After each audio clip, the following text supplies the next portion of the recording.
Namaskar everyone. I am CA Priya Jain, the Assistant Professor of Department of Accounting and Taxation in the IIS University, Jaipur, Rajasthan. It's presenting a topic on Companies Act 2013, the Independent Director. Due to integration of Indian economy with world economy, there is a continuous need of corporate governance in India. To meet out the international norm, India is required to appoint an independent director. Now the companies appoint independent director as their presence gives a sense of security to shareholders, suppliers, customers, employees, etc. The paper makes an attempt to highlight the current and proposed provisions with regard to appointment, reappointment, remuneration, duties, qualification, roles and responsibilities of independent directors in India. Through this paper, I tried to make you aware about the need of independent director in listed as well as unlisted companies. Now the women participation is also being focused. Due to the introduction of the Companies Act 2013, on 8th August 2013, Rajya Sabha gave a clarion call to quit the command and control regime and ushered in self-regulation through its approval on Companies Bill 2012. Finally, on 29th August 2013, the President gave its assent and the notification was passed on 30th August 2013. The Companies Bill vetted twice by the Parliamentary Panel and was passed by Lok Sabha on December 18, 2012 and by Rajya Sabha on 8th August 2013. On receiving the assent of Honorable President of India on 29th August 2013, it was notified on 30th August 2013 as Companies Act 2013, consisting of 470 sections and 7 schedules. The Companies Act 2013 applies to whole of India. It is also applicable on insurance, banking, electricity and other companies, except where the provisions are not consistent with their own regulatory act. Now, as per the clause 20, as per Companies Act 2013, company means a company incorporated under the act or under any other previous company law. Now, the definition of company law includes the one person company concept also. An independent director. Now I am focusing over the independent director. It was the background which I gave you right now. An independent director is a director of a board of directors who does not have a material or pecuniary relationship with company or related persons except sitting fees. He is not allowed to own shares in the company. That is why he is called an independent director.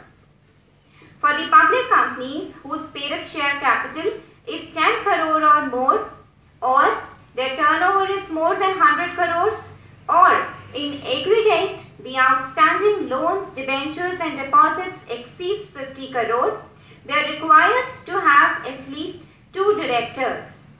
Now the selection of independent director is as follows. They can be selected from a database of eligible and willing persons maintained by an agency so authorized by the central government. Such agency shall put data bank of independent director on the websites of MCA or other notified websites and the company can select from that website. Appointment shall be approved by members in general meeting and their appointment shall be made in an application to the agency in Form DIR-1. They should be well experienced, well educated. These are the qualifications of the independent director. Now, if the information, whenever you appoint an independent director, you are required to inform the stock exchange regarding it. And if there is any changes in the information, then such changes shall be intimated within 15 days. Now we are focusing on the Code of Independent Director, that is the guidelines. The guidelines of professional conduct, roles, functions, duties, manner of appointment, reappointment, resignation, removal, separate meetings, evaluation, etc. These are certain code of conduct which have been provided in the Companies Act 2013. There are certain duties, roles and functions of independent director, like they help the board on the issues relating to risk management, strategy, key appointment, evaluation, in scrutiny, safeguarding the interest of stakeholders, conducting professional programs, attending the general meeting, etc. The manner of appointment of independent director, it should be approved by shareholders in general meeting, and the terms and conditions of their appointment should be published over the websites. Their reappointment, it shall be on the basis of the report of performance, like their previous year's appointment. If their performance is good, then they can be reappointed. For resignation and removal, the guidelines have been provided under section 168 and 169 of the Companies Act 2013. Whenever any independent director is removed, then a new independent director should be appointed on his place within a period of 180 days. In respect of separate meetings, they should hold at least one meeting in a year without the attendance of non-independent directors, and their evaluation performance is done by the board of directors excluding the director who is being evaluated. Now on the next, tenure of independent director, they can be appointed for a term of up to 5 consecutive years. They can hold office for not more than 2 consecutive terms, and the independent director is eligible for appointment after expiration of 3 years from ceasing to become an independent director.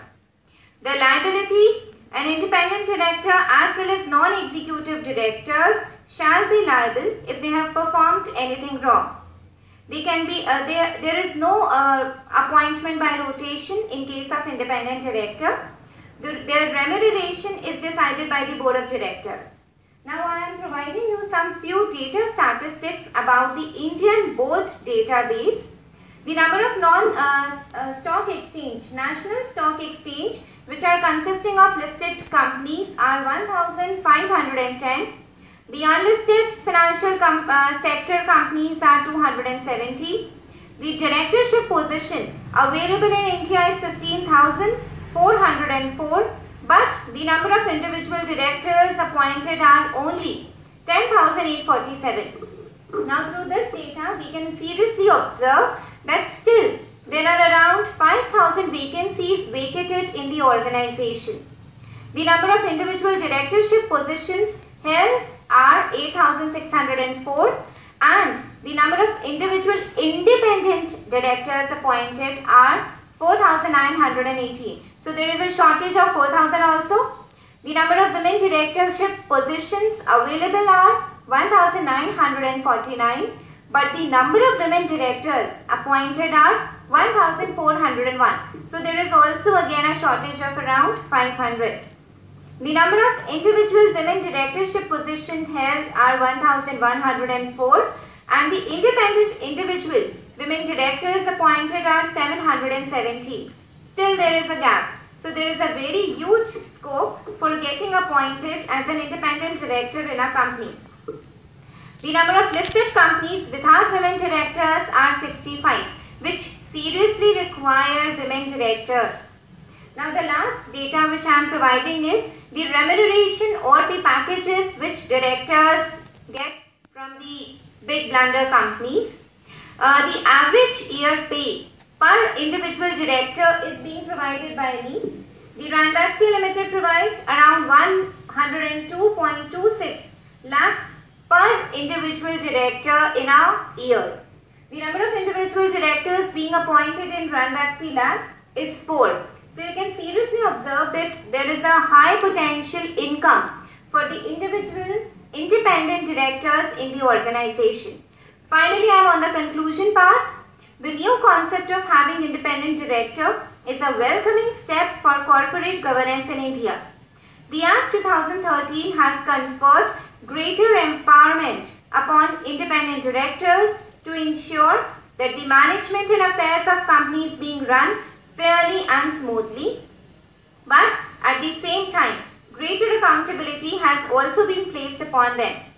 The Act 2013 focuses to have more independent directors in the management of a company so as to strengthen the corporate governance base. Participation of women directors is very low and it should be increased by companies.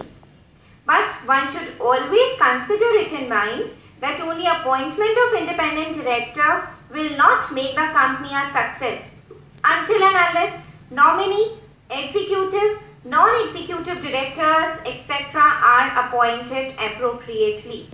It is only when the entire board functions effectively which results to good corporate governance and benefit minority as well as majority shareholders in its long term, which maintain a good corporate image in the market. That's it. By this, I would like to end up the session of mine. Thank you.